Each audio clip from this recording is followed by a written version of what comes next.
mute is off. Sorry. And we're going to go in 3,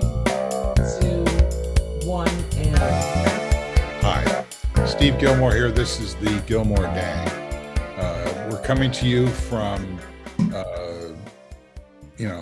deep in the heart of the pandemic. And the news is, good in this country for the most part, not so good in the rest of the world. Joining us from New York is Frank Radice. Welcome, Frank. Hi, Steve. Hello, gangsters. It's great to be here in the Big Apple and being on this side of the pond for a little bit.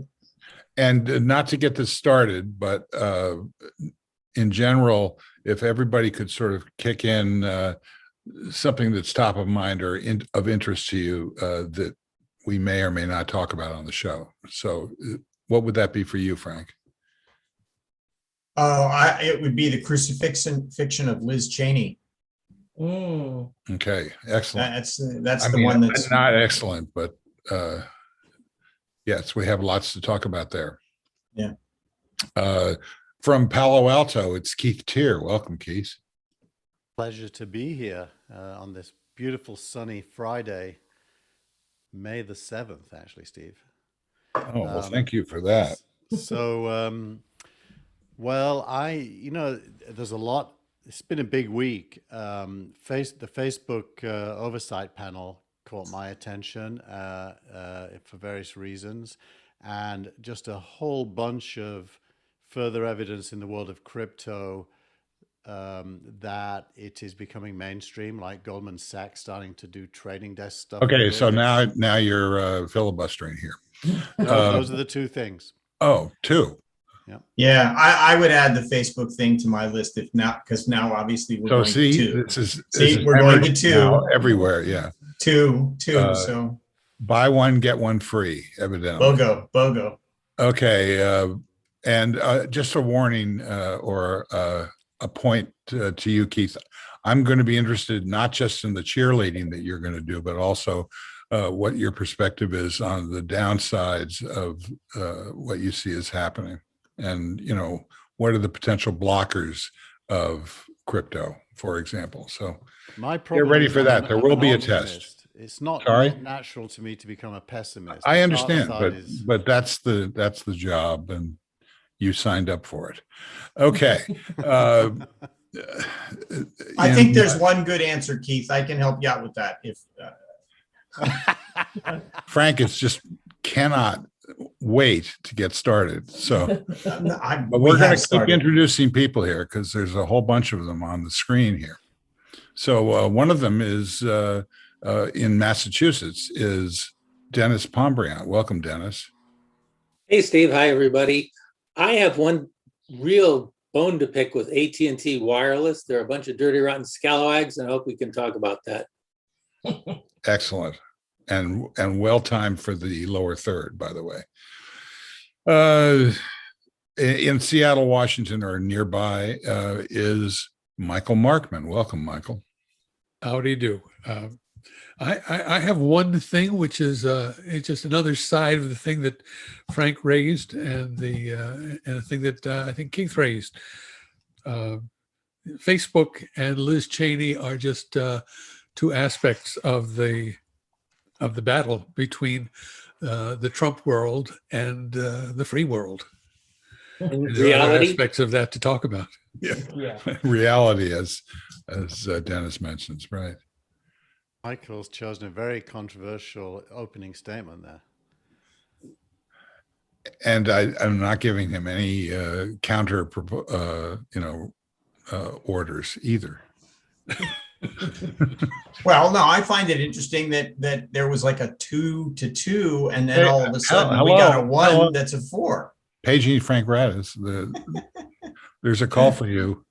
And last but certainly not least is the senior correspondent for CRM Playas and numerous other shows that he blankets the airwaves with.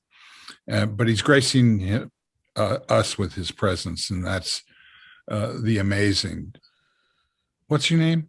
Brent Leary. I'm so amazing that you forgot Yeah, my best friend.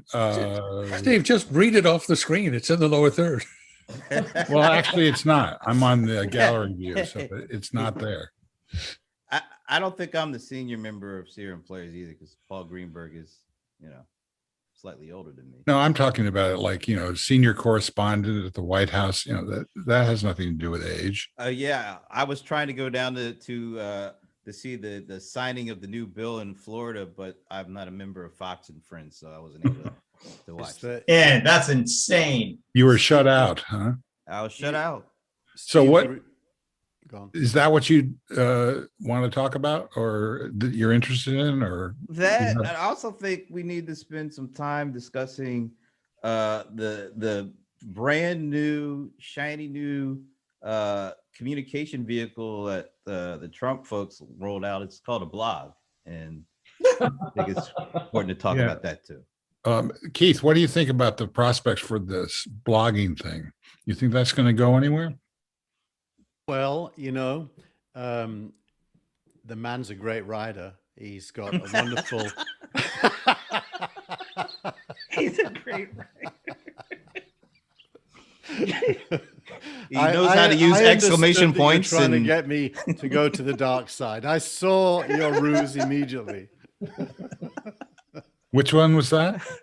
The dark side ruse. It's Of well what? known. By the way, just for Brent, Steve was borrowing the Comedy Central.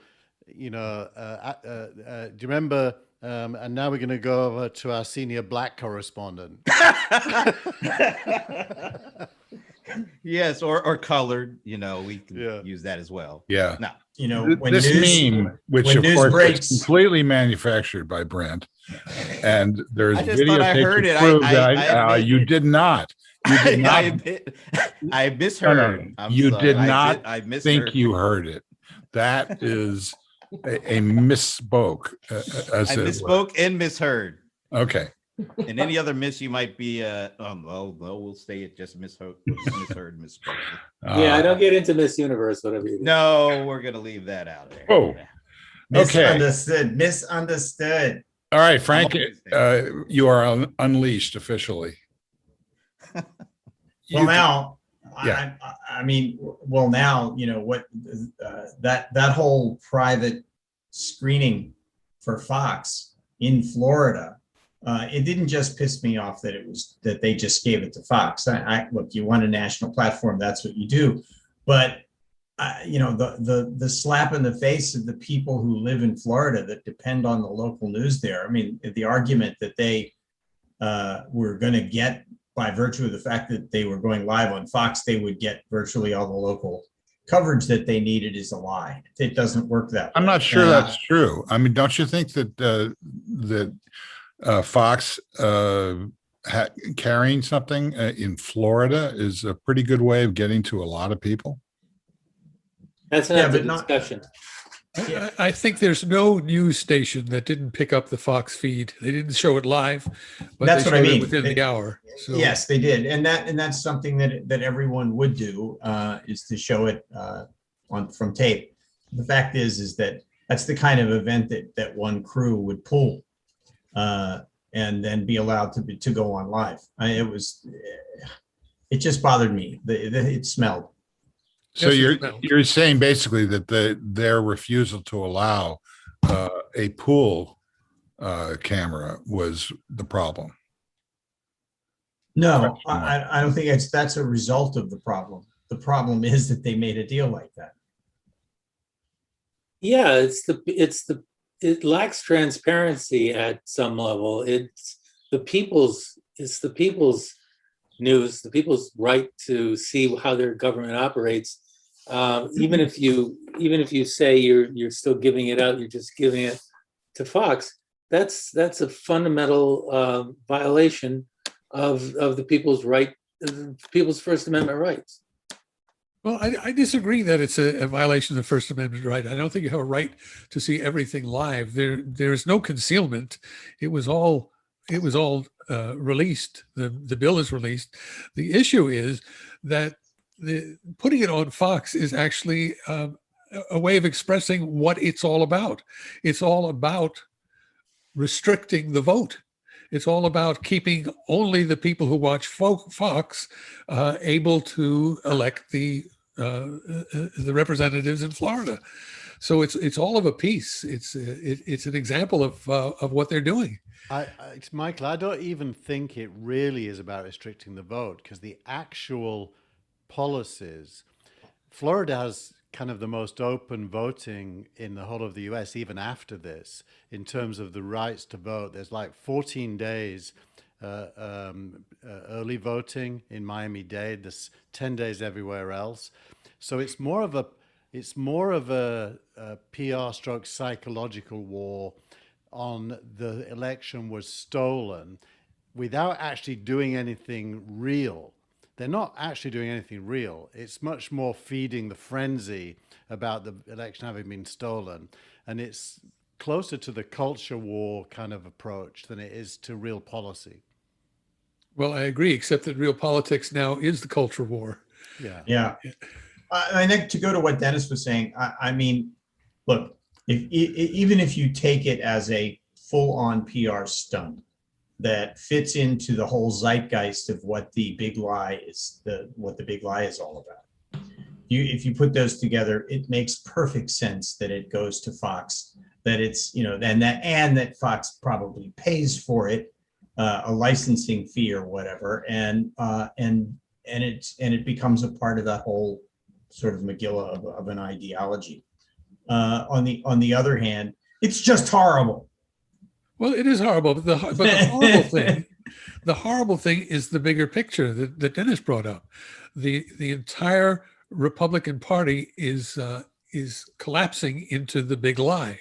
It's all about claiming that voting is illegitimate, that voting is beside the point, that the election was stolen, an election that anyone objectively would see is the fairest and cleanest election we've ever had.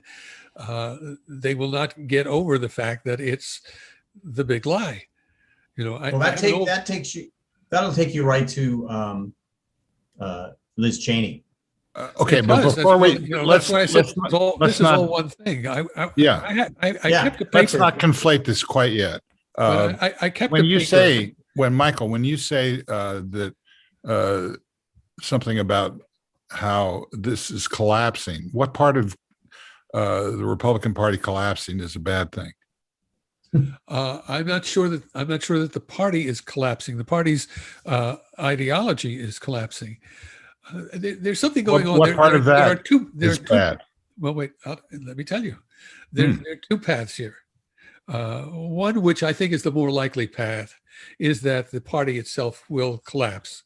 But the fact is that the Republicans are not homogeneously, evenly distributed across the country. They are in pockets where they can control things.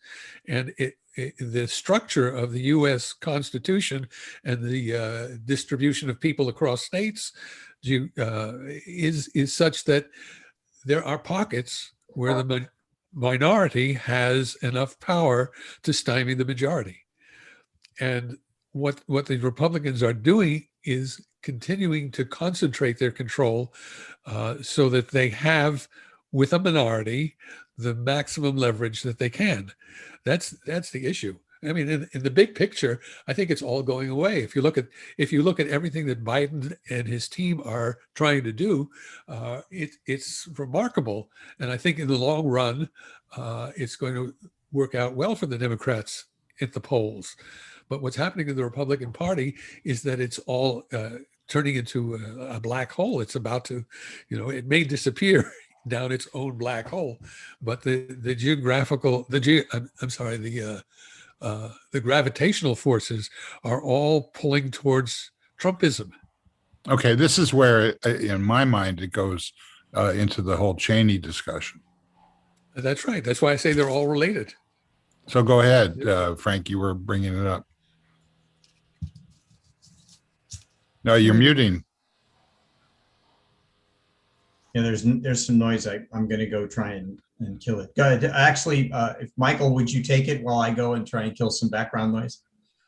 Oh, okay, okay. The fact that the leadership in the House of Representatives cannot tolerate Liz Cheney is just an example of the fact that everything is being gravitationally pulled in to Trump and Trumpism, because I think that the calculation on the part of the Republican Party is that Trump has the voters in his pocket, and they can't get the voters without Trump. So everything that they do has to revolve around Trump. Are you ready, Frank? You're still muted. Muted again. I'm sure that you said exactly what I would have said. Okay. You brought it no, up first, Frank. I did, but I think that the linkage to the bigger picture is sort of the key to the whole conversation. I agree with that, Michael, because there's so many crazy interconnecting synapses that seem to be firing all the time that you might have thought this time after the 6th that the idea of Trump and what Trump means to that party and the fact that he's still out there even without the social media help, and we're still talking about him, and all of this stuff surrounds stuff that he is in charge of. It boggles my mind. It really does. It boggles mine too. I've saved a copy of the New York Times print edition from early February, where the headline was 77 days of Trump trying to overturn the election. And they put that headline up as though it was over. But he's still trying to overturn the election, and the party has jumped on with him. It's just astonishing that at this point, all That's the good. Republicans have to do is to try and overturn the election. Does anybody think that the It's good, results though. coming, that Arizona's going to come up with anything but something that'll look good for Trump? It's got to. And it's just so stupid.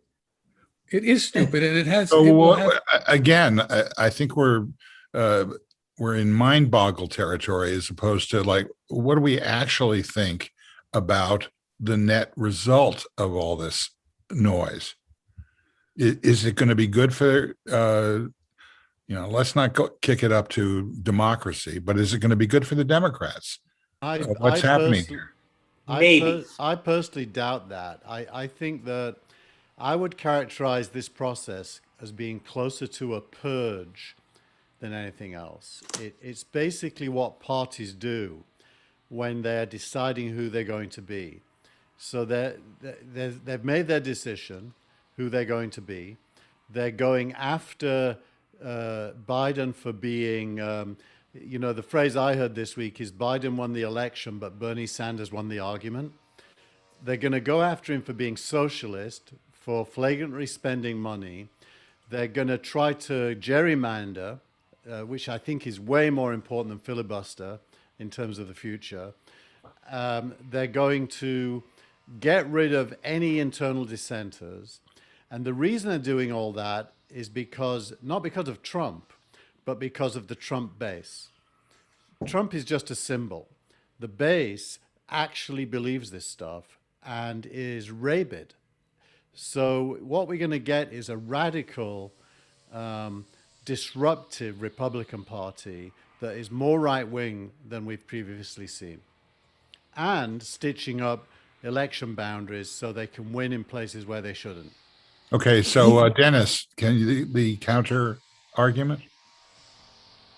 Well, I don't know if I want to be counter just because I'm next, but I see this as fundamentally good for the Democrats. I think Keith's right that parties purge, but parties don't win unless they grow or gerrymander and suppress votes. And there's a limit to how much of that's going to happen. The historical parallel I see is the Teare after the French Revolution, where a relatively small group of French radicals came to control all of the government. It didn't mean people were behind them. It just meant that they had the power, and it took another revolution to straighten things out. The key determinant in all of this for the United States is going to be whether or not the Republicans can gain power. As long as they don't have power, they can be as, they can wear all the tinfoil hats they want and be crazy. If at the same time Joe Biden and the Democrats are able to pass some meaningful legislation, it's going to make it harder and harder for the Republican base to hold together. Brent, break the tie here. Sheesh. I mean, what do you think is going to happen? Do you think this is bad for the Democrats or bad for everybody?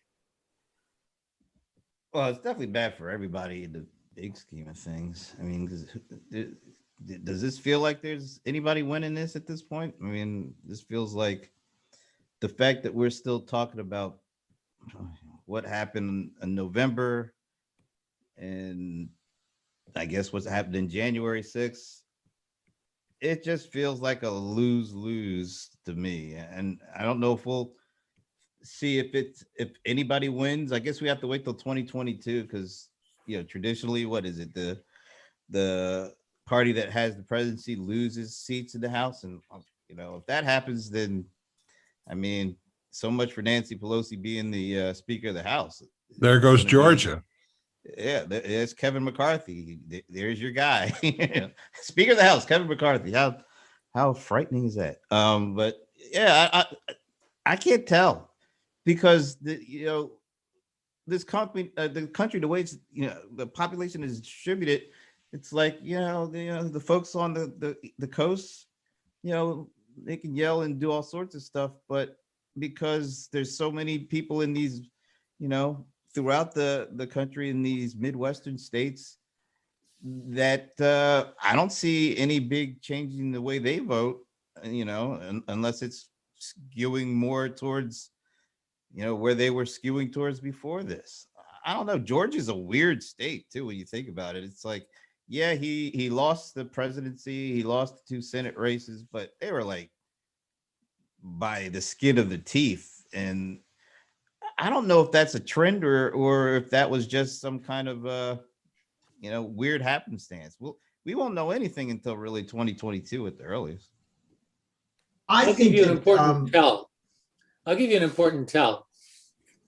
On MSNBC at lunch here on the East Coast, there was an interview with Shelley Moore Capito, the other senator from West Virginia. She's a real Republican. And she basically said that the infrastructure bill is not dead and that the Republicans are negotiating and they'll probably come up with a bigger package as long as it's focused more on traditional concrete and steel. That said, if that happens, regardless of the size of the bill, that's going to put a lot of Trump voters to work, and they know who's paying their salary. What Biden is doing right now and the Democrats are doing right now and can get done before the 22 elections is incrementally improve the lives of a lot of small voter groups that add up to a majority. And watch the infrastructure bill. I think you get an infrastructure bill, I don't care how small it is, the Democrats are going to have some running room. I think without the infrastructure bill, it's a two-way street. So without the infrastructure bill, the infrastructure bill is going to be the thing that'll put it over the top. The two-way street being, I think that the way things are going, the national election is helped and the local elections are hurt. And if the infrastructure bill does happen, then the second half of that part goes towards the Democrats. So in the big picture, I think this all helps the Democrats. I agree with Brent that 2022 is going to be the telling point. There's a lot of reasons for things that Denis has said. to think that the Democrats will pull it off, because they are responsible for improving people's lives. So much so that there are a number of Republicans who are now telling their constituencies that help is on the way because of the some of the things that were done as part of the rescue plan. They're taking credit for the bill that they voted against. That may happen as well in an infrastructure bill. Republicans will try and take credit for any improvement and say, look what we've done for you. And it's going to be up to the Democratic communications efforts to say, no, these people voted against everything that you think you got from them. Bingo. Yeah. Well, I thought the messaging yesterday from Joe Manchin was fascinating, and it's in line with what you all are sort of converging on. Basically, what he said. Well, first of all, McConnell said what many people think was a tactical error on his part, saying that he's going to do that what they're doing is doing everything they can to stop Biden. 100%. Right. Which said, 100%. recalls the whole situation with Obama and actually brings up some parallels that are not necessarily to McConnell's advantage. Like one of the things that he said about for Obama is we're going to do everything we can to stop an Obama second term. Well, that didn't work out well. There was a second term. Yes, I think we're going to find out that one of Obama's greatest accomplishments was to train a whole generation of Democrats on how to deal with Republicans, which is basically don't try. And you see that in the Biden administration. They have all learned from Obama's going down that rat hole of trying to negotiate with the GOP. So the thing that Manchin then pivoted on was, well, I don't know what McConnell's talking about, because I see a lot of compromise that's underway, bipartisan discussions referencing what his colleague on the Republican side that you referenced earlier. So he's basically saying, actually, McConnell, this is more fluid than you are acknowledging. And then at the end of the sentence, he basically says, and if this doesn't work, and essentially McConnell is successful at stopping all of this, then they'll have another meeting. And the implication of that is that they move the infrastructure bill to reconciliation, which doesn't require Republicans, if they can get people like Joe Manchin to vote for Democrat issues. So, there's this, I don't think this is going to wait until 22. I think this is happening in the next 3 weeks. That'd be interesting. Did anybody see the article in the Times about there's a bridge between Kentucky and Ohio over the Ohio River that is, I think it's like Brent Stewart Bridge or something. It was named after some congressman. It's almost 60 years old, and it's decrepit, and it is the number 2 choke point in the American highway system. The number 1 being Fort Lee, New Jersey. It needs to be rebuilt. It needs new interchanges and a whole bunch of stuff. Mitch McConnell is against it for his own home state. The home state is going crazy about it because they've been going crazy about it for about 20 years, wanting to get this bridge built. Now, if there's 10 of these suckers, there's Fort Lee, there's this bridge in Ohio, there's got to be 8 more in the country that are most likely named in the infrastructure bill. And a lot of those structures live in Republican districts. This ought to be a no-brainer. There's a lot that ought to be a no-brainer going on these days. Okay, let's give us another example, Frank. Well, just the fact that the big lie is living is another example. Why do you think the big lie is living? I'm not sure I agree with that. You don't think that there's a big part of the base that's proliferating the message of the big lie? whether Yeah, it's- and they're at 46.9 and falling. Well, but see, now that's, to me, that's the interesting thing here, and that's sort of the demographics and the numbers, and it sort of feels like we're putting the base at an equal level on the playing field, and they're actually not in terms of totality.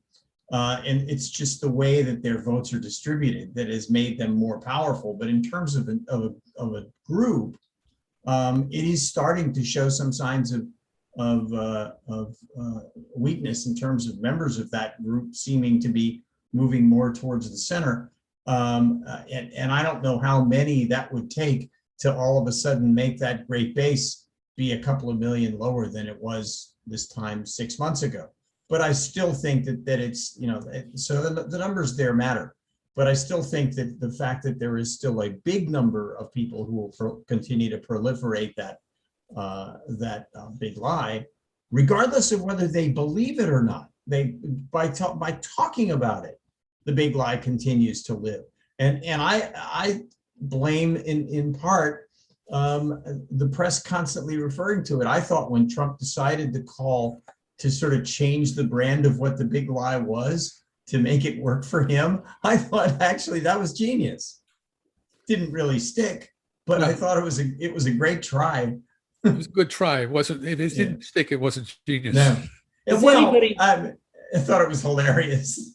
Is anybody familiar Hilarious, I'll take. with an old saying, the first time is tragedy, the second time's farce? I think we've had our tragedy. I think we're moving into farce. That was I Karl think Marx. the by the way. longer, pardon me? It was That was Karl Karl Marx who Marx. said that. I thought it was Okay. Groucho. I was Harpo. Oh no. All Harpo hail was Marx not. and Lenin. Honk. I just got one couldn't in. resist Denis Yeah. quoting Marx. That was a moment. There it is. There it is. But the point being that Trump has had his opportunity, his tragedy. The longer this big lie goes on, the more people discredit it, the more farcical it becomes. I mean, has anybody seen Donald Trump crashing a wedding at Mar-a-Lago to give a 2-minute Trump speech? Yeah, that was, Absolutely hilarious. He looks like he's going to fall over too. It's so, well, we wish him good health. Just, yeah, that's about it. good health. Farce. It's farce. Yeah. Okay, I think that both Steve and Brent were right. We will get a lot of things settled before 2022, but it's going to take the congressional election and the senatorial election of 2022 to let us know whether the Republican position has weakened, or whether and if it does, then Trump is over. If they do maintain control of as much as they hope to, then Trump persists. All right. So We have two different boundaries to look at. Well, but Yeah, I have a question I'd like to ask before we move off of this topic. Does anyone think that it's even possible that the committee that has to vote Liz Cheney in or out might in a closed vote keep her in? no. No. No. I Republicans don't do that. well, no, they did it once before. They did it in a closed vote, but they won't have a Yeah. closed vote. This is not a closed vote. I don't know. Okay. No. It'll be a closed vote, but she doesn't have the votes anymore. And she doesn't want to stay in at this point. She's playing a long game. Yeah, well, that was Well, what I was boy, going to she- ask, as a way of getting out of the topic, was to ask the question that what is she doing? What's in it for her?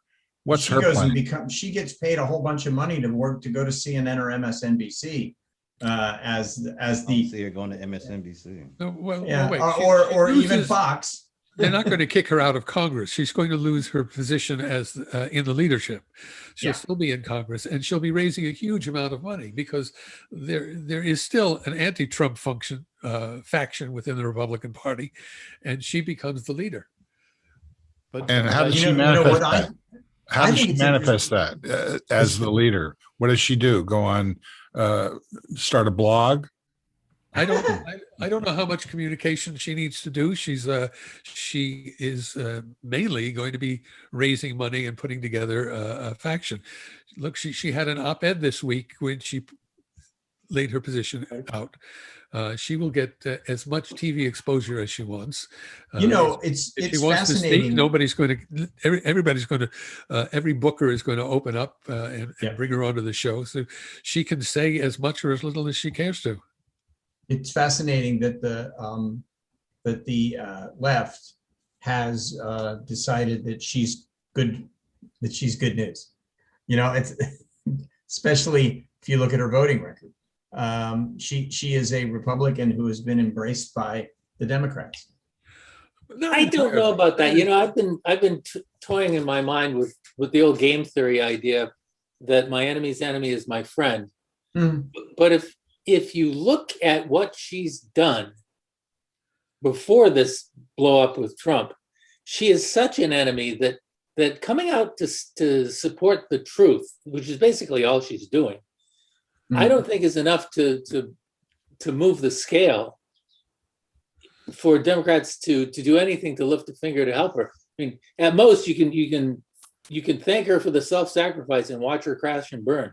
I'm with you, Dennis. I think the Republican Party knows where it's headed, and she isn't part of it. And the right way to look at this for me is in the context of the next 20 to 30 years, not the next two elections. It's what is the Republican Party becoming, and why do we care? And to me, there's two key things that are going to determine the outcome. The first is the American economy. If the American economy prospers, backed by government spending in the short term, but not backed by government spending long term, that it actually can reinvest and remodernize, then I think working class voters that were pro-Trump peel away and everything is fine. On the other hand, if the economy sucks and taxes go up, then it's all in play. Well, Biden is being very careful about whose taxes are going up and whose taxes are not going up. So it's not all in play. No, I'm not talking about what's happening now. I mean, I don't think Biden's act is his last act. It's his first act. So if, by the way, I'm pro-tax. So just to be clear, I'm not arguing against taxes going up. Okay, well, you can pay mine then if you're. I just had to pay my. Are you offering, Keith? I'm all wiped out now, having paid Is this mine. Dogecoin? Is that? One day you will be able to pay your tax in Dogecoin, and that'll be a fine day. Dog-e coin. Doggy coin. That's correct. Okay, that's my cue to you, and I do want you have the floor, Keith, to talk about the reemergence or emergence or whatever the hell it is of blockchain and crypto, but I want to hear it punctuated with some, on the other hand. It's going to be hard, but I'll try. So Take the soupy sales line. On the other hand, 5 fingers. Yeah. So just some news of the week that drives that assertion. The first is that Andreessen Horowitz is now raising a $1 billion crypto fund. That's its third fund. Its first one was about 200 million. Its second one was about 6 to 8. I can't remember. Can you speak up a little bit? Keith. Yeah. So Andreessen Horowitz has announced it's putting another $1 billion into crypto, and that's not its own money. That's coming from institutions like pension funds and endowments. So that is a vote of confidence, not from Andreessen, but from its backers, which makes it very significant. The second is Goldman Sachs opening a trading desk and doing its first trades for its high net worth customers in crypto. The third is that eBay is saying it's going to accept crypto payments for its 187 million buyers. The fourth is that it was announced that institutional managers now hold $14 billion of Ethereum, which, by the way, is currently trading at $3,500 and was under $200 about 6 months ago. And Ethereum's the real infrastructure underneath smart contracts and the use of blockchain to have rules-based outcomes. So it's kind of really important. And those are probably the last one I'll add. There's a bunch of others, but is that Sotheby's is now accepting Bitcoin in exchange for a Banksy. If you know who Banksy is, portrait. And Sotheby's is, very, very old, 276-year-old institution is now accepting Bitcoin. So this thing is becoming a normal part of financial transactions in the regular ecosystem. Now, the downside is really all about the dollar. There is a downside. Let me just, before you pretend to give us the downside, Denis, you were shaking your head. Why? I think what Keith has just described is the casinoization of Bitcoin. We've seen the stock market become a casino. 100 years ago, we saw the stock market really become a casino and completely lose its moorings, and it resulted in a 10-year depression and a world war. I don't know what's going to happen this time, but I don't have a great deal of confidence that any kind of cryptocurrency backed by nothing other than elves mining Ethereum or whatever the heck it is going to do a whole lot more. In England, you can combine those two words. It's effing heck. Well, in England, there's at least one word that we would never use here in America. What, bloody? No. No. Effing, isn't that where there's an elite boys school? No, he's taken us down a blind alley beginning with the letter C, I think. There you go. Crypto is the word. Crypto, absolutely. Yeah, That's a crypto. dirty word on that. Dennis and I feel saved Dennis by and I the feel the same. Markman bell. No pun Yeah, intended very on the good. blind alley either. Okay, so I just needed to get that off my chest. yeah, and I appreciate that. That's why I asked you. Can I reseed the floor to Keith for his what is the Downside. for his curtsy toward something that he doesn't think will happen? Well, I think there's a lot of things happening at the same time, and disentangling them is hard. So anything negative one could say about blockchain, like the casinoization, has a lot of truth in it. There's no doubt about that. At the same time, there's something real happening, and then they're kind of both happening at the same time. And the real issue is, what's the long-term outcome? And the options are crash and burn or financial transformation. The smart money is on financial transformation, which roughly comes down to getting rid of the middlemen in all financial transactions and allowing the buyer to pay the seller without having to trust someone to take the money and then pass it on. And I think that is going to happen. It is happening already, and it's going to happen more and more. Revolut, the upstart bank, this week announced, like Square, it always let you buy Bitcoin.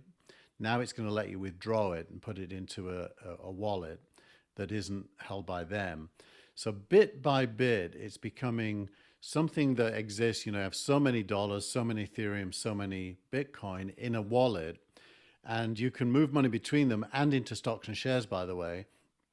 They're just different asset classes that you can put your value into. And So let me ask you this. Your newsletter, you produce it on Thursdays, right? Usually? yeah, I publish it on Fridays, but it's ready on Thursday. Yeah. So what kind of story would it take that comes across your newsletter desk that would indicate a trend that would disrupt the rosy scenario that you're painting? I think the main thing would be a better blockchain or a better way of doing this. In other words, it wouldn't be that this is invalid, because there's lots of negative examples. You can look at crime, money laundering. There's so many bad things you could say, but they don't really trump the good things. So I'd say it would be some genius, the Mark Zuckerberg equivalent, who comes up with a better way of doing this even than the current ways, which I think is very likely, by the way.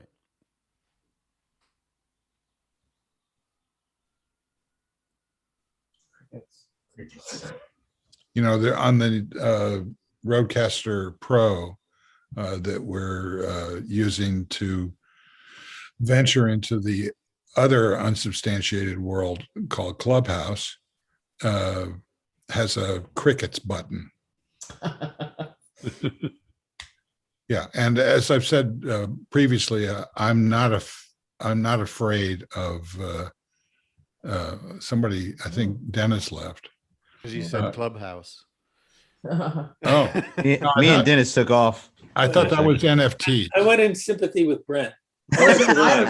So, all you're doing is encouraging me to talk about that thing. We did one yesterday for the first time, and I was pleasantly surprised at how well it went. Keith was on the call. Brent joined it for a minute, but owing to his incredibly busy broadcast schedule, he had to leave. Yeah, that was it. Okay, so I think Clubhouse is like, if you guys want to be afraid of the big lie, I think you should also be afraid that Clubhouse is going to stick around, because I think it is. I'm afraid of that. Don't you think that it's probably going to be Clubhouse because they were first and the best, but there's so many out there competing for that space right now. I guess one doesn't know who's going to come out on top when it comes to that. Probably Clubhouse, only because they were the originator. But other platforms are putting audio chat rooms as a feature of their product. I mean, you can already see that on Twitter. Yeah. But I think that Clubhouse has really been very thoughtful in developing their audience, their creators, and their platform and their UI. So far, Clubhouse is still far and away, I think, the best. Oh, it's easy to use. They have a great user experience, and the quality of the audio is so good, and it really is the best. There's no doubt about that. I'm just suggesting that that space is what is going to be the recipient of all of our largesse going forward, I think. The problem with all these platforms is that they all attract bad actors and charlatans. And well, that's one of the problems, but it's not the problem. The problem is wondering what is the ultimate impact of this? Why would people spend time in this environment in a significant way moving forward? Well, we already know that they do. Now the data is mixed. There's there's a big drop off in terms of downloads. Now there is, yeah. It started recently, didn't it? Yeah, about a week after it was trending. But I think that's by design, Steve. No one said this, but my belief is they massively ramped up their onboarding for about 2 months. So they got some huge numbers. And the numbers included lots and lots of highly followed influencers in various different segments and global. And now they're consolidating and they're leveraging alerts and notifications in particular. They're very good at that. Mm-hmm. And they're moving from the early adopter core to getting it ready for the next wave, which is, the middle adopters, which is a much bigger number of people. So I don't think this decline in downloads Yeah, represents. I'm not sure about the logic of a much bigger number of people. I don't know if that's right. The audience is what I'm referring to. I think the audience is going to grow, not the creators much, but the audience. They've got. I think that they're tapped out in terms of their current model. I think they've got these big, gets of, Zuckerberg, et cetera, Elon Musk. And I think that mainstream media is already trying to absorb that by putting Elon Musk on Saturday Night Live, et cetera. So I don't think they've got a lot of upside there, except as a sort of marketing tool. In the middle, where I think you're suggesting there's going to be growth, they have to come up with some kind of product or content or experience that's going to attract people who have no way of knowing where it is. So I think that's a big hurdle for them. Go ahead. The other thing you got to keep in mind is that we live in an attention economy, and throwing another bit of social media in is a zero-sum game. If you're going to get people onto Clubhouse, it probably means they're going to be not doing something else. And there's only 24 hours in a day. There's only so much. I totally agree with that. I think that it's going to kill podcasting until the podcast platforms absorb these functionalities, and that's not going to happen quickly. Well, I think people don't have time. People don't have Podcasting- time for. I was talking to Francine Hardaway yesterday, and I asked her because she's a big fan of podcasting. I asked her how many does she listen to a week. I think she said something like 14 or 15 a week. Now,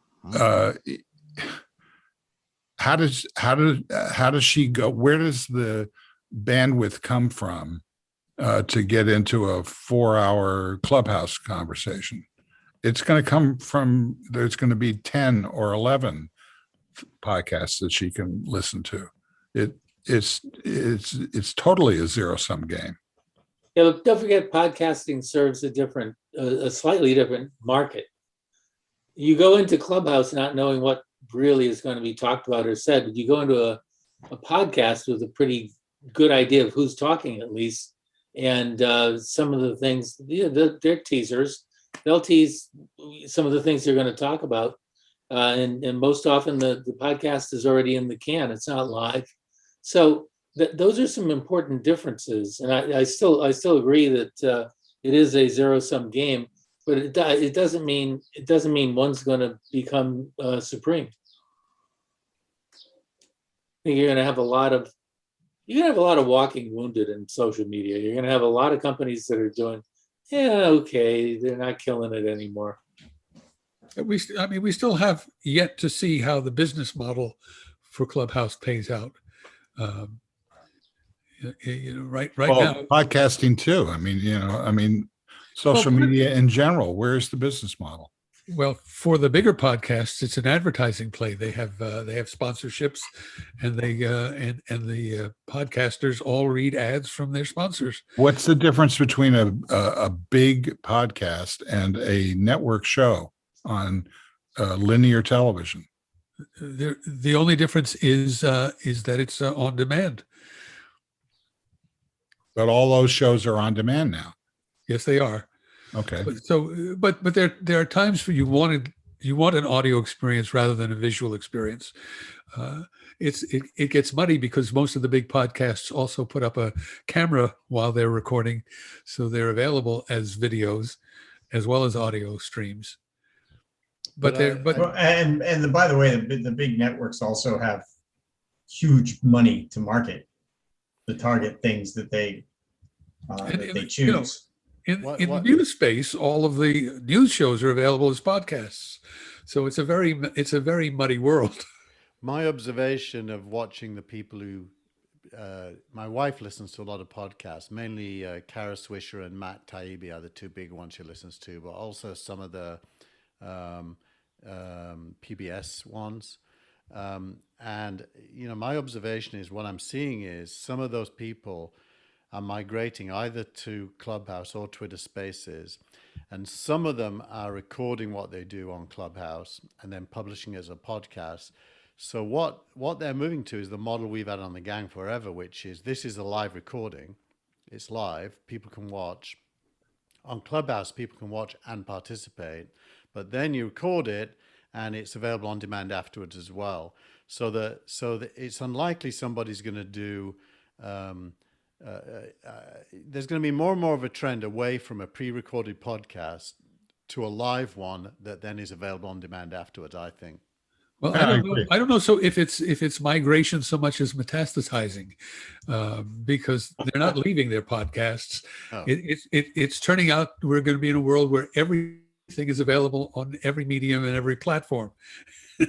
And I just don't know what that means. Well, I- that you can't know, last. That can't last. I mean, commercial life. Yeah, this radio Depends on thing is going to go differentiating. away for sure. This, you know, who listens to radio anymore? It's Well, Isn't that what a said- podcast is? Isn't that what a podcast is? It's really yes, going to be about that's the, my it's- point. It's not the going user- away. It's the way you find these things that is going to be the big differentiator in the future. It's about the way that you discover something worth your attention, and it's about being able to navigate to that thing that you've discovered that's worth your attention. So that to me is seems like the next natural step in the evolution of. Steve knows the of- answer to that one. It's notifications. Well, I do think think we've that's already part of said. it. Well, I think Keith has already said that their Clubhouse's use of alerts and notifications is very sophisticated. I right now it's their differentiator, and they're very close to. I don't know if they're going to do this or not, but they're very close to being able to roll that up in a social cloud, somewhat like the Twitter social cloud, which is going to be very valuable. So they're going to stick around there, but they have, in terms of what Frank is talking about in terms of discovery, that is, it's more of a relationship that is going to carry that day. People are going to basically sign up for the next show, not the current show. Well, it's a combination of that and algorithms. Every social media has adopted people who like this also like that, various kinds of social algorithms that make recommendations. So it's a combination of people browsing and surfing and people being nudged and having their sleeves tugged.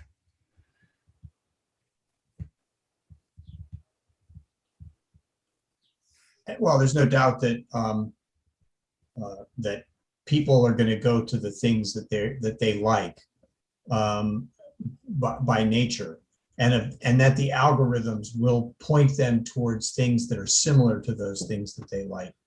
But discovering something new, that I don't know how you do that. And what is the user experience? Is it something in the 3D world? Is it something that's voice actuated? What are the questions that you ask it in order to achieve whatever it is you're trying to achieve? I just think that there's so much more out there that needs to be dealt with in order to make this whatever this next step is, that we're not there yet. And AI isn't necessarily the answer. Well, one of the oldest methods will continue to persist, and that's simply word of mouth, old-fashioned friends telling friends. Hey, have you seen this? Have you heard that? It's funny too, because those people will be telling their friends on Clubhouse. I think Clubhouse ends up being a lot more than audience listener. It feels to me as if it could replace conference calls.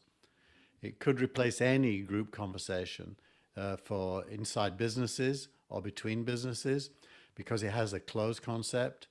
It feels like it could become a ubiquitous audio platform that replaces telephony, phone calls, conference calls, And business Zoom. calls. Wow, that's thinking big. That plays, that tracks. I understand. I grok that. Brent, what's your thought, other than intense hostility toward even talking about it? I thought it's a beautiful sunny day out there. I'm looking right out the window. It's really nice. I'm 2 weeks into my second vaccination. I can actually go outside now and feel pretty good about this. He's buying thinking time, Steve. But Buying thinking no, time. no, all right. No. All honesty, sometimes even thinking and talking about this stuff gets a bit exhausting. Do we feel like this is where my exhaustion comes in?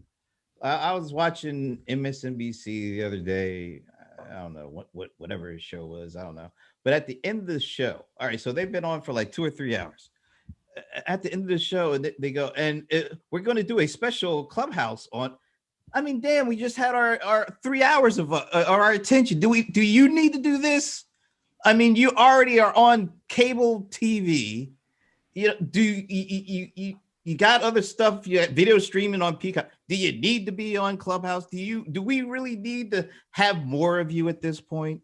I think we're, just because these channels are there, do we each have to have something for every channel? I mean, it's kind of like, if I can get a piece of your attention, I'm good. I don't need to try to get all of it. I don't need to try to follow you over to every channel. And it just feels like a lot of this stuff is exactly, it's just exhausting trying to deal with everybody who's trying to be on every channel almost at every minute of the day. Are they afraid that if they're not there, that attention that you're not giving them is going to lead to, a train wreck or a jailbreak, that you'll never come back to the normal thing that they usually do? It just feels like there's just too much of this stuff going on here. I mean, and who am I to say it? Because I'm Brent, live streaming almost every damn day. Brent, Stop the train. I want to Brent, get they off. have to sell car insurance. That's it. It seems to me that there's an issue that I take with Clubhouse, for example, and that is that I want to interact with some of these people that I've gravitated towards in the platform, but can't. I don't, unless I actually happen to know them, and I raise my hand and get picked on because somebody recognizes me. There's no way right now to sort of approve someone's question. Somebody might baba booey the whole thing, and all of a sudden it's bad. But it just seems to me that what a win would it be if you had the chance to get online and speak to, I don't know, somebody that you care about, somebody in the tech world, some entertainer, something like that has these that are hosting these, somebody that's really smart in a specific area, Dennis. But the you people can't who do that. people who attract lots of folks who want to get in touch with them have to filter it somehow. I mean, there's no way to solve that problem. It's like the old talk radio phone-in shows. Everybody who wants to call in doesn't get to speak to whoever's on the air. But you did have somebody I don't on know how those you shows. can change that. You had that person. What was her name on Roz? You had that person that answered those calls before it got to. You had a screener, but you also had a lot of people who were just hanging out there, letting the phone ring because the screener couldn't get to them. Right. Now, anyway, the other day when I was yesterday, I guess it was, I had some of the same concerns that you're expressing, Frank. Instead, we just opened up everybody who showed up, which was not a lot of people, but some people showed up, and we just turned on everybody on. And what I discovered, at least in this short experiment, was if they were just rubbernecking, if they didn't have anything to say, they didn't say anything. Right. So, the Baba Booey fear, I think that is more attractive or more possible with a large audience than it is with a smaller one. And who's to say which of this is it? There's a reason to have a small audience and a reason to have a large audience, and other people have their own reasons for wanting to have one or the other. Not just an advertiser that looks at a rating and determines what the cost per thousand is, and then somebody gets paid for it. Some people aren't in the platform for that. Do you think that Clubhouse can become a word like Google or Zoom, as in when everyone's on it? Let's just assume eventually anyone on the internet can be on Clubhouse. The use cases are just going to explode, right? Well, I think you're right. I think that's exactly what you were saying earlier. That would be the end of that, and that is that it becomes like Kleenex. It's a word that transcends the usage. And if a company like Clubhouse becomes all of those things that you suggest, sort of the new Zoom, the new telephony, that it becomes a bigger play, that would require them to start, offering these things out as services that they do. And actually probably pretty quickly, because the 8 or 9 people that are listening to us right now are probably getting all their Bitcoin together to go and do that.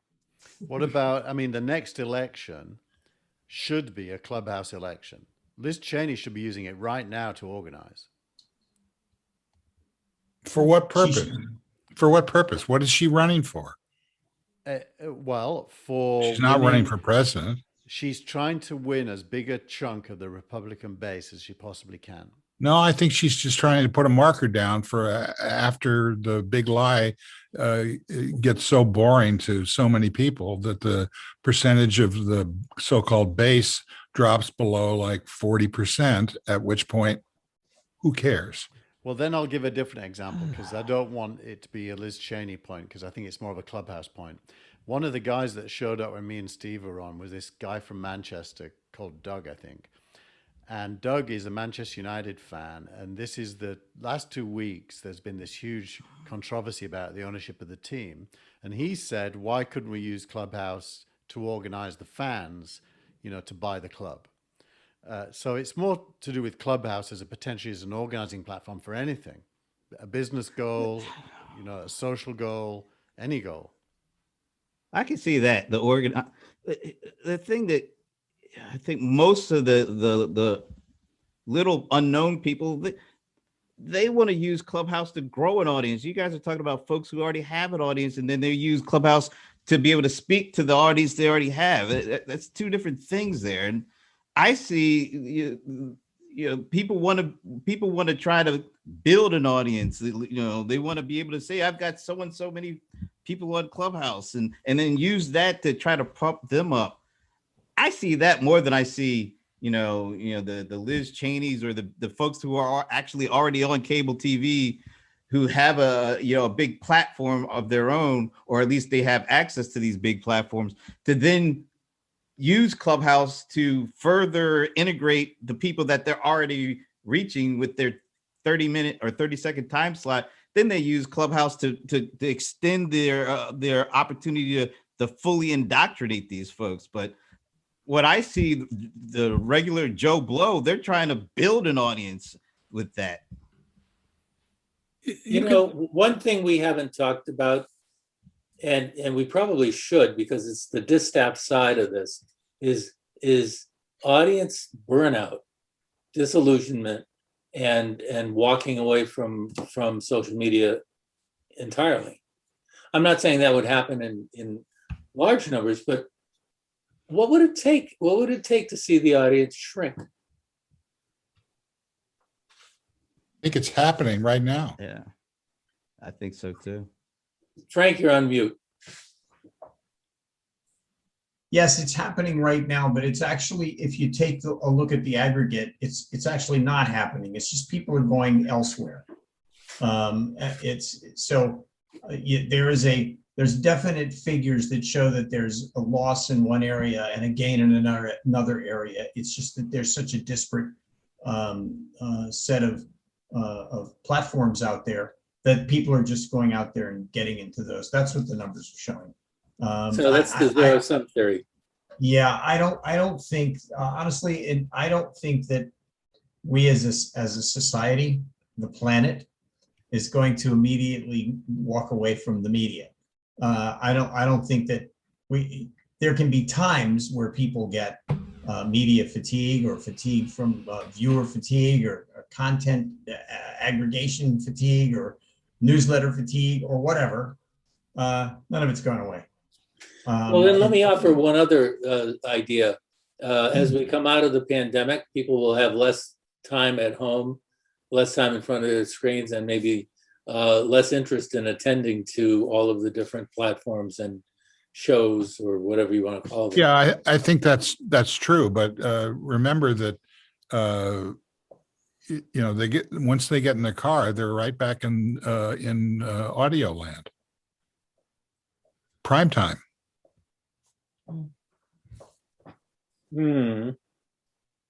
Yeah. It'll be interesting to watch.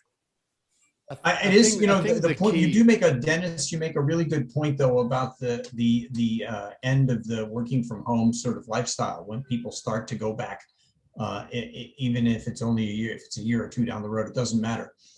It plays into exactly what Steve's saying. Then the overall numbers will go down. It will look different than what it really is. If you think of it as software eating the world, and you draw a little map of the world of audio, of everything that's audio, and you think of Clubhouse as the software that's going to eat it, I think that's as closest to the truth of what's going to happen. And anything that's audio today that doesn't end up on Clubhouse, I'll be shocked, because it's better. The voice, the codec, the voice, the fact that it's full duplex in real time, you can with no kind of latency. It is amazing, and so it's high quality, latency free, full duplex, controllable. Who's got the mic, who hasn't got the mic. You can have audiences. Today it's up to about 10,000. I know from the work I'm doing in WebRTC, that number is going to go to millions. You'll be able to have audiences of millions. So with zero latency or next to zero latency? Zero latency for the audience.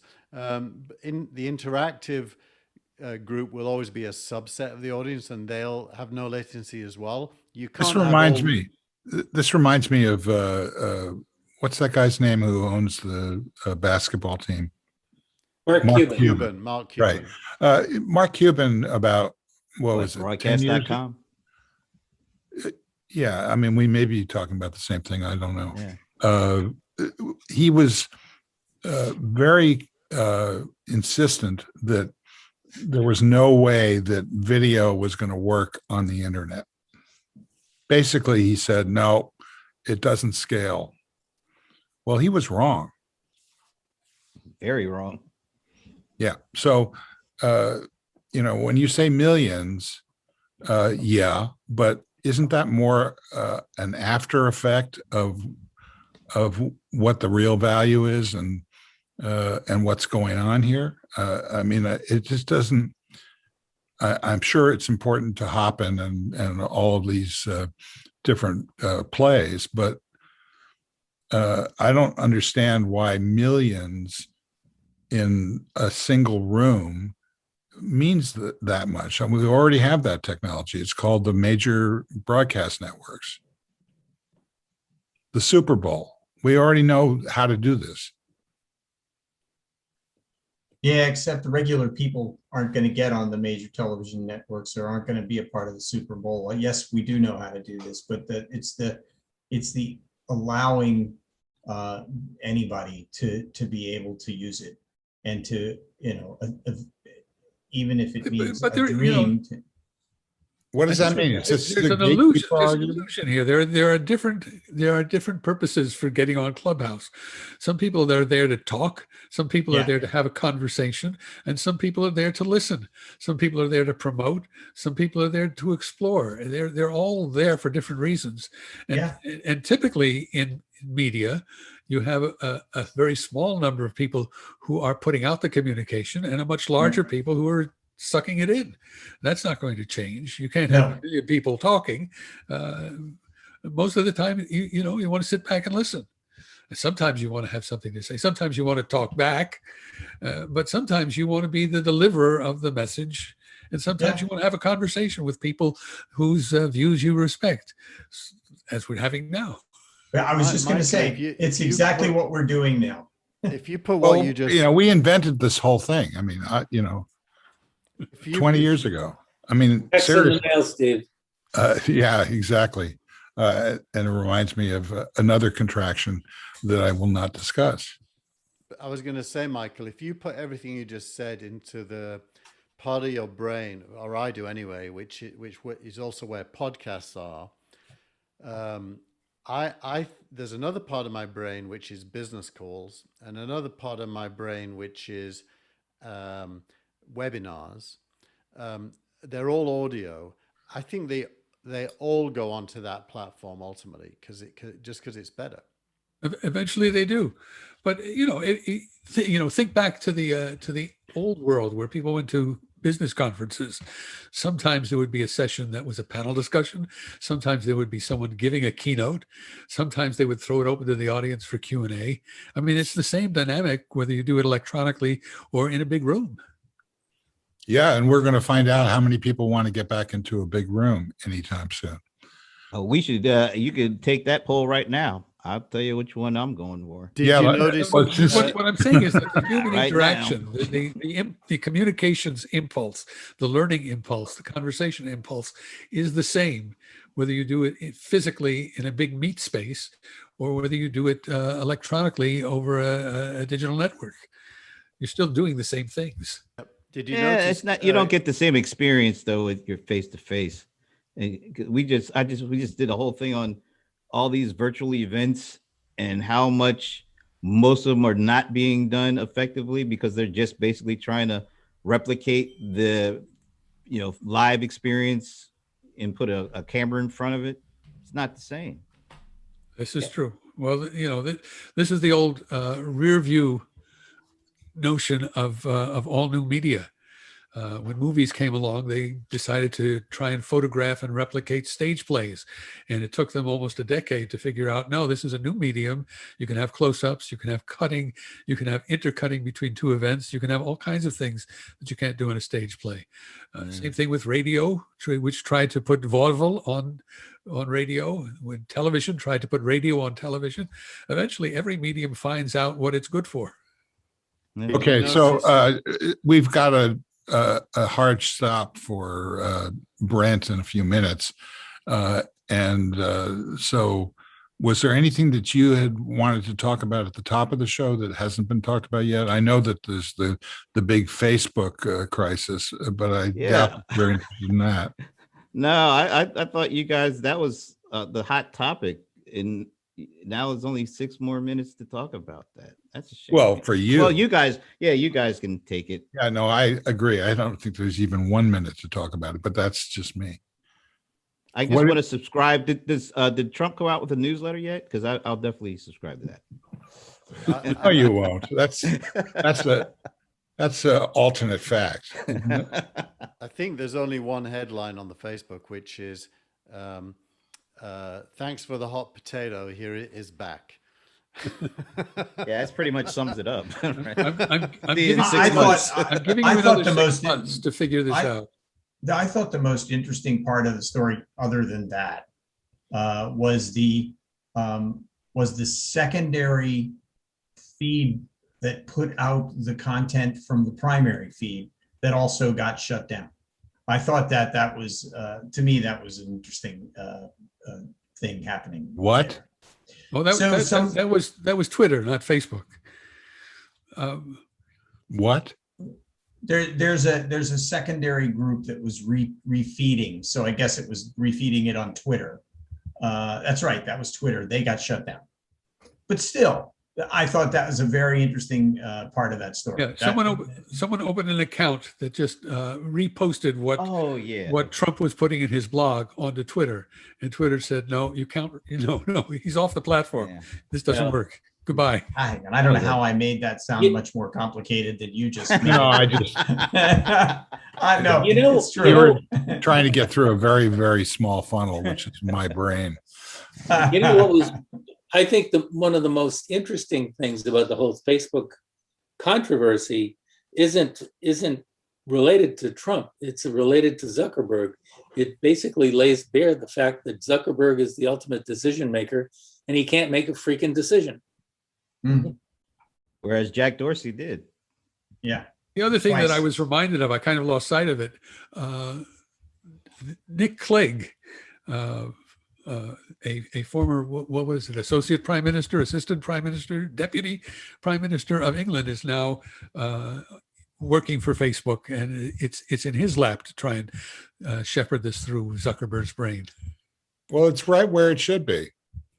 He also had the I job thought that of the advisory board or whatever it is that kicked it back to Zuckerberg. I thought that was a patriotic decision. he was the leader of the British Liberal Party that was in coalition with David Cameron, and so they were both they were number one and number two, Cameron and then Clegg. And he had two jobs. One is to protect Cameron, and the second was to protect the Liberal Party, and he failed miserably at both. So we can't hold out too much hope that this will be his successful moment. But he sounds like Zuckerberg's guy. He has a great voice. Who, Nick Clegg? He really, and yeah, he's got a A great radio voice. voice? Is that what you're He's saying? got a radio, and he looks good too. He's like, this guy cannot make any mistakes. Well, oops. Now, I happened to be in London when they had the first televised debates, when there was a three-way debate between the Lib Dems, the Labour Party, and the Conservatives, and Clegg really did very well on television. He was a great TV presenter. Okay. Frank muted. Oh, your thumb is not muted, however. All right. Well, we're down to 30 seconds for Brent. So we'll see you again next time, Brent. See you, folks. Have a It's good been week. fun. Good Had weekend. a run. Thank See you. ya. Looking out of that window. Yeah, it's beautiful out there. Poof.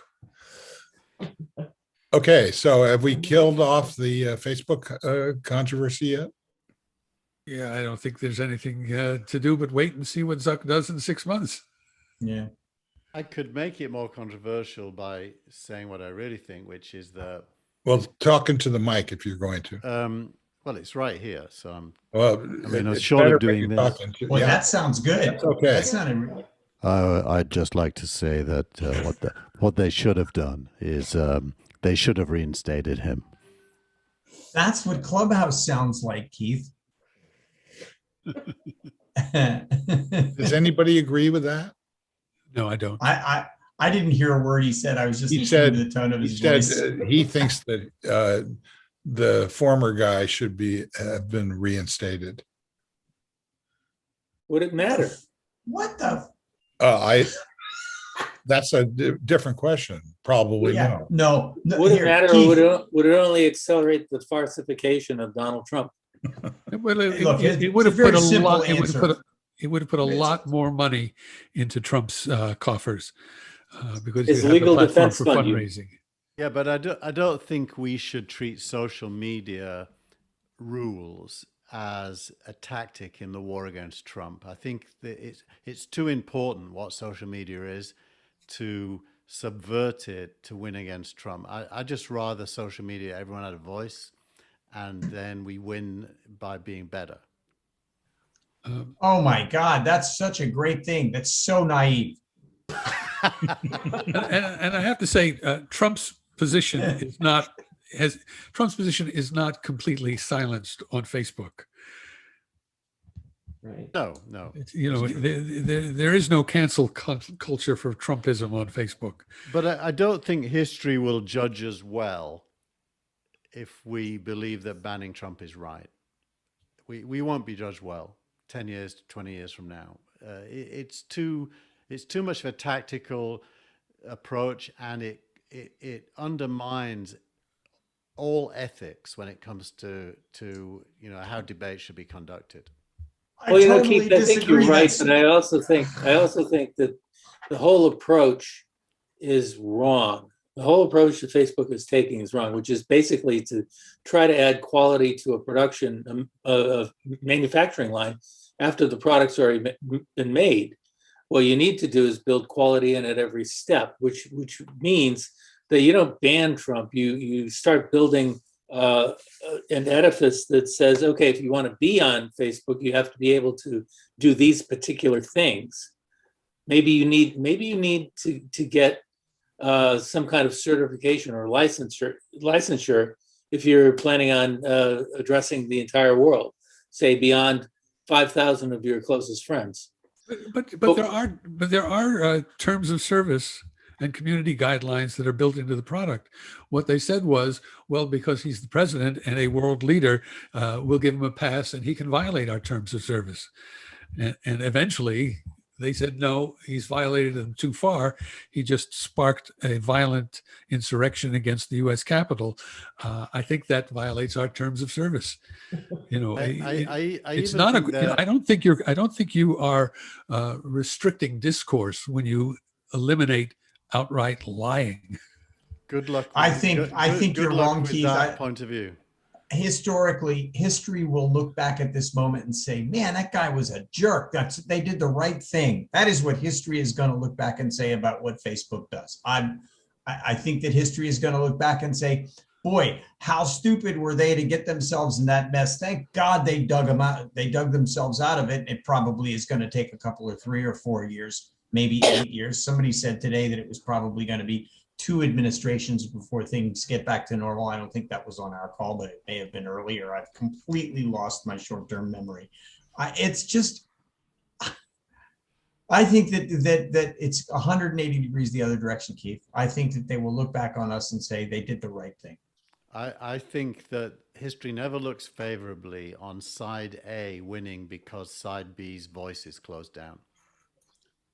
Well, I think you need to go back to the Schenck v. United States Supreme Court ruling of about 1920, written by Oliver Wendell Holmes, and reaffirmed in Brandenburg v. Ohio, in which Holmes, in the original ruling, came up with the construction clear and present danger. Free speech is not free if it presents a clear and present danger to society. And I think that's the thing that's missing from the whole social media discussion right now. It's hard to legislate that, though, Denis. I mean, practically speaking, a speech is never a clear and present danger. It's the actions that might follow it that are. So if you try to draw a straight line between a speech and a set of actions, it's incredibly difficult. You mean like yelling fire? Trump had nothing to do with January 6th. There was no connection between Trump's speech and the insurrection at the Capitol. Well, of course, it's very hard to do. Wait a minute, if you listen to the Republicans, there was no insurrection at the Capitol. Were the speeches against King George criminal or in the eyes of the British, or was the revolution criminal in the eyes of the British? It was the latter. So what about that's history. History is written by the winners. And what about McCarthy? That's an invidious comparison. That's correct. So let's do McCarthy on the other side. McCarthy clearly represented a clear and present danger to civil society by accusing everyone of being a communist and trying to take them to court and torturing them and blah, blah, blah, blah, blah. But he was never a criminal, right? He was never shut up. He was defeated because he was wrong. That's not clear and present danger, though. Well, yeah, it kind of is if you're an actor in Hollywood with left-wing aspirations. It's not about the actor, it's about society. Well, that is society. What Holmes was talking about was shouting fire in a crowded theater. There are some things you just Well, can't that's different. do. No, I agree with that. I mean, if it wasn't, if you know, the notion that we can't do anything about this was true, then we might as well not need driver's licenses. I Well, mean, you can do something, so we need to do something. but doing And something. so far, the only one that I think has done something successfully has been Jack Dorsey. Driving a car in a point of view can't be compared.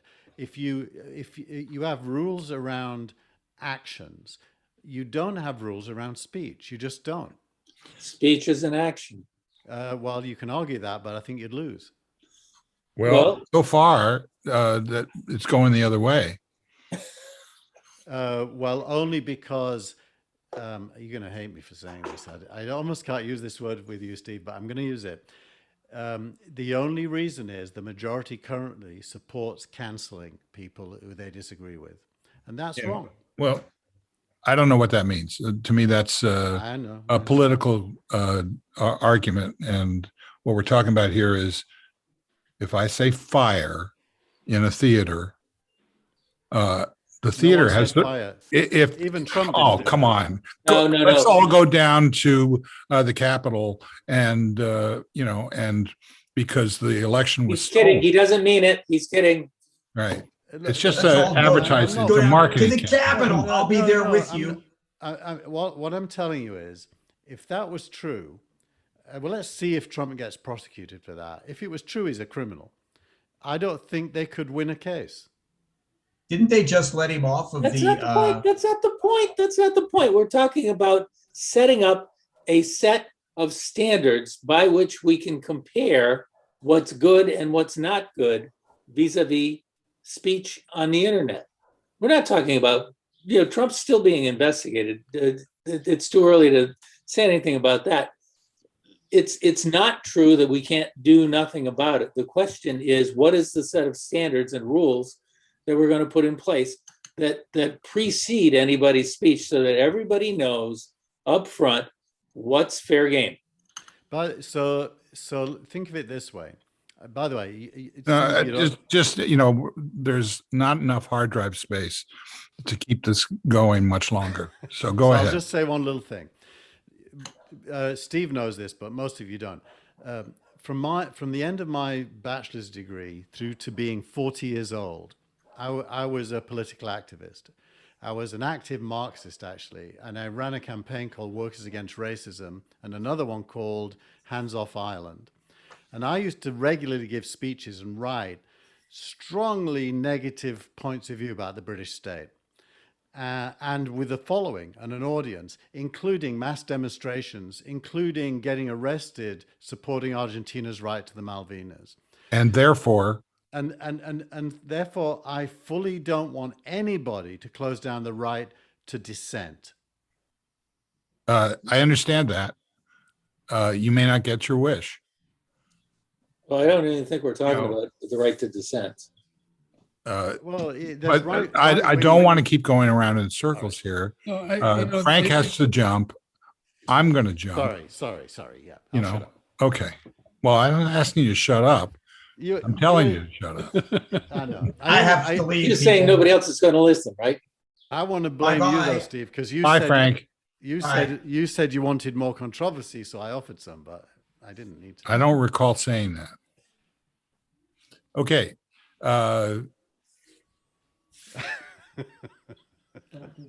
I'd like to thank, there is no once around. We did it once around at the beginning. And this is what we got. Thanks to our producer and director, Tina Chase Gillmor. Thank you. Thank you, Dennis. Thanks Deserve to Frank, who has escaped. Thanks to Brent, who is probably doing yet another broadcast on his real-time There Goes Podcasting Network. Did you complain about All Brent all the time. That's right. That's the only way that Clubhouse is going to work, is you just don't ever hang up. Right? It's true, actually. There are people who live on Clubhouse. Yes. And thanks to Michael Markman. Thank you all. Thanks to, I already said that. Thanks to Keith Teare. You're welcome. I don't know if thanks are in order. I'm going to have to go to confession after this. No, this, Great show. we get there every time. Great show. Even before it starts, we're there. Nothing's changed. Thanks to Denis Pombriant. And we didn't talk about those scalawags at AT&T Wireless, but I intend to. Yeah, I know that's one for the newsletter, I think. Your newsletter on sustainability and batteries is terrific. Ooh, did you Thank see that? We should have talked about the Amazon announcement that came out this morning about their new network for IoT network. It's kind of interesting. Well, we'll see. If we don't hang up, then we can start talking about it now. Sidewalk is called. Okay.